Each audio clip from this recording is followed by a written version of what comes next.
Hello students, पिछले video में हम लोग क्लास 10th में पढ़े हुए थे 6.1 थेल्स परमे हमने इसका स्टेटमेंट भी लिखवाए थे और उसको प्रूव भी किया था। अगला उसी का विलोम है, ठीक है। 6.2 थेल्स परमे का विलोम। अब ये विलोम क्या करता है तो ध्यान देंगे, यदि एक रेखा किसी त्रिभुज की दो भुजाओं को एक ही अनुपात में विभाजित करे तो वह तीसरी भुजा के समानांतर होती है। तीसरी भुजा की क्या होती है? समानांतर होती है। कहने का मतलब ये है, यानी कि ये कह रहा है कि यदि एक रेखा, अगर वो कोई रेखा है, ठीक है, ये ए हो गया, ये बी हो गया और ये सी, कह रहा है यदि एक रेखा किसी त्रिभुज की दो भुजाओं को, किसी त्रिभुज की दो भुजा, मान लीजिए कि एक ए बी भुजा और एक ए सी भुजा, ठीक है, इसको डी मान लेते हैं, इसको क्या मानते हैं बाबू? डी, ठीक है। अभी कह रहा है कि कोई भी एक रेखा है और मान लेते हैं ना कि ये डी जो है, ये डी एक रेखा है, डी एक क्या है? रेखा, ठीक है। और त्रिभुज की दो भुजाओं को एक ही अनुपात में विभाजित करता है। एक ही अनुपात में विभाजित करने का मतलब ये है कि ये ए बी बटा क्या बाबू? डी बी और ए बटा ई सी, ये कर विभाजित करे वो तीसरी भुजा के समानांतर होती है। इसमें दो भुजा तो ये होगा, तीसरी भुजा ये, यानी कि दोनों आपस में समानांतर दिखाना। इसके पहले वाले में क्या था कि दोनों समानांतर था, इसकी भुजाएं क्या करती थी? एक ही अनुपात में विभाजित करती। लेकिन जस्ट इसका अपोजिट है कि जब भुजाएं समानुपाती होती है तो तीसरी भुजा एक दूसरे के समानांतर होती है। तो इसी को हम लोग प्रूव करना है कि डी जो है पैरेलल किसके? बी से, ठीक है। चलिए इसको आप नोट कर लेंगे, स्टेटमेंट है, अब हम लोग प्रूव करेंगे। चलिए मैं इसको बताते हैं। तो आगे हम लोग इसी चीज को, यही स्टेटमेंट को हम लोग प्रूव करने वाले हैं। तो देखेंगे बोर्ड पर ध्यान से, ये थेल्स परमे का विलोम है, ठीक है, ध्यान दीजिए।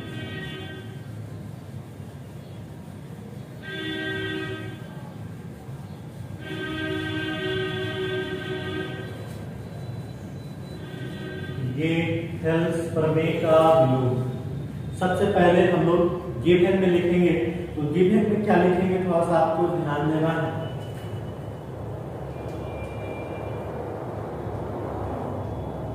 ठीक है, माना कि बी रेखा भुजा ए बी और ए सी को इस प्रकार प्रतिच्छेद करता है, इस प्रकार प्रतिच्छेद करता है, इस प्रकार प्रतिच्छेद करता है कि क्या लिखेंगे बाबू? ए डी बटा डी बी बराबर ए बटा बी सी, ठीक है। और ना आपको प्रूव करके दिखाना है, क्या प्रूव करना है कि वो तीसरी भुजा के समानांतर होती है, तो डी किसके पैरेलल? बी सी, ठीक है। यही आपको सिद्ध करना। तो हम क्या करेंगे, एक कंस्ट्रक्शन लेंगे, ठीक है, ध्यान दीजिएगा। एक कंस्ट्रक्शन ऐसा करेंगे, आपको ये सिद्ध करना है कि डी पैरेलल बी सी। अब ये सिद्ध करना है, मान लेते हैं कि ये समानांतर नहीं है, माना डी पैरेलल बी सी नहीं, हम ये लिख लेते हैं, माना कि DE जो है पैरेलल BC नहीं है। ये तो है नहीं, आपको सिद्ध करके दिखाना है, लेकिन हम एक ऐसा कंस्ट्रक्शन करेंगे, एक ऐसा बिंदु लेंगे, सपोज करेंगे कि ये F जो है ना, DF पैरेलल BC, ध्यान दीजिएगा। इसलिए DF लिख देते हैं, इसलिए DF पैरेलल BC खींचा। सपोज करिए, मान लीजिए कि हम लोग मान लेते हैं कि DF पैरेलल BC, सपोज करिए, फिगर देखने से नहीं जाइएगा कि ये टेढ़ा है, ये तो ये पैरेलल कैसे आपने खींच लिया, ये तो पैरेलल है, लेकिन मान लेते हैं कि ये पैरेलल है, ठीक, यहाँ लिखा भी है, माना कि ये खींचा है। इसलिए अब हम लोग यहाँ से प्रूफ में लिखेंगे, थोड़ा सा ध्यान दीजिएगा, प्रूफ में लिखेंगे इन ट्रायंगल ABC, क्या लिखते हैं बाबू? ABC ABC में DF पैरेलल क्या लिखा गया? DC, इसलिए थेल्स प्रमेय से आप ही बताइए क्या होगा? क्या होगा चेक करिए, AD बटा क्या होगा DB होगा, और AF बटा क्या होगा FC होगा। समीकरण क्या लिख सकते हैं, चेक करिए, लिख सकते हैं ना, क्योंकि ये DF किसके पैरेलल है, BC के, इसलिए AD बटा DB और AF बटा BC। ये D पैरेलल होता तब ना AC होता, लेकिन FC होता, ठीक है।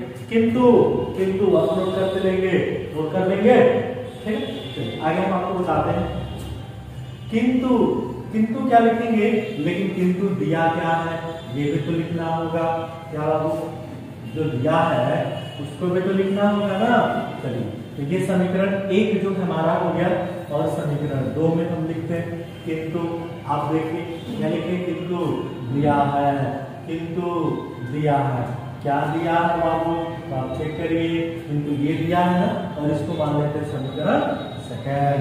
इसको मिटा दें, आप वीडियो को पॉज करके नोट कर लेंगे, या बैक करके भी आप इसको नोट कर लेंगे, ठीक है।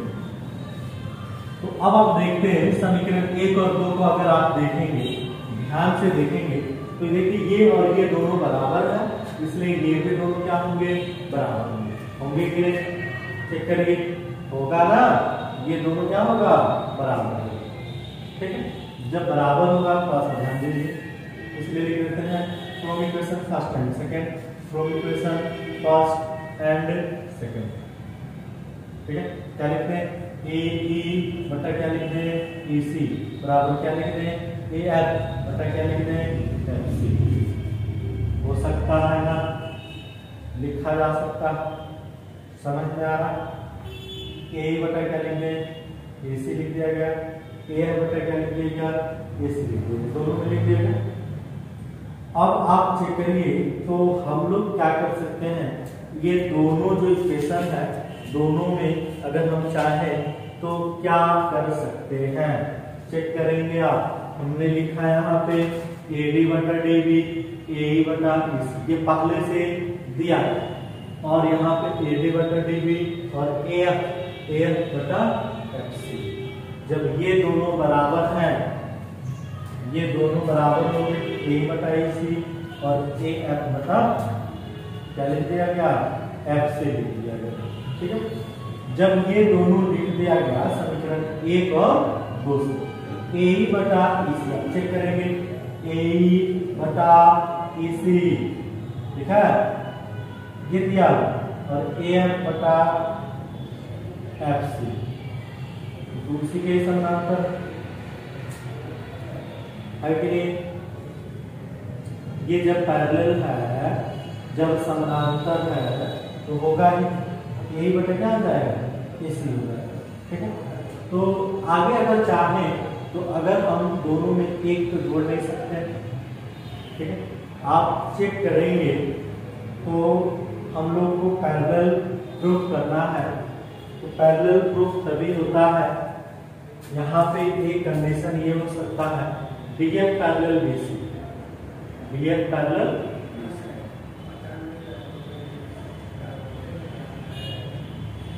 आगे जो है यहाँ पे DF पैरेलल BC लिखा गया, यहाँ D पहले से था AD बटा DB और AE बटा BC।